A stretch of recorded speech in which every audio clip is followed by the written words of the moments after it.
The white building here to my right that I want to talk about is the Woodward Cottage. We got a picture of Woodward Cottage in there. So this was run by Jessie Rupert.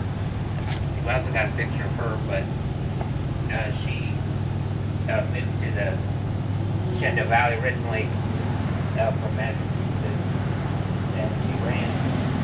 At the time, the building was a freedmen's school, so that was created by Freedmen's Bureau. So this would be after the Civil War.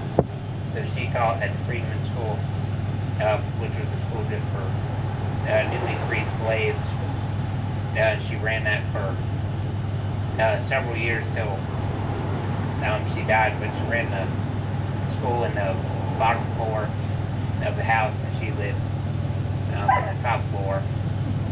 So, but there was some stories about her, Jessie Rupert, which since she was from Massachusetts, she was one of probably the only, well, some of the only Union sympathizers in the town, but she was actually friends with Stonewall Jackson, who she met when he was at Lexington, and they taught a Sunday school there to slaves. But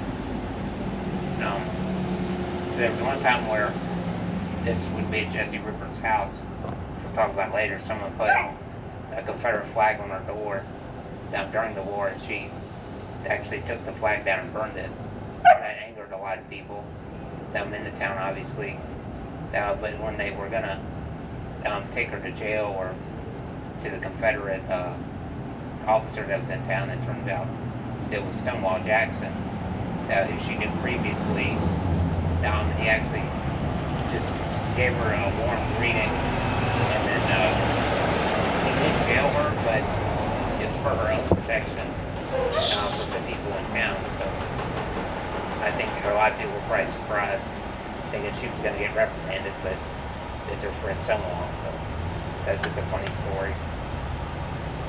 That pretty much sums up a lot of this house. We'll talk more about Jessie Rupert as the tour goes on. So follow me. We'll keep going down the street. We'll have to cross down here so that I don't think the dog likes you.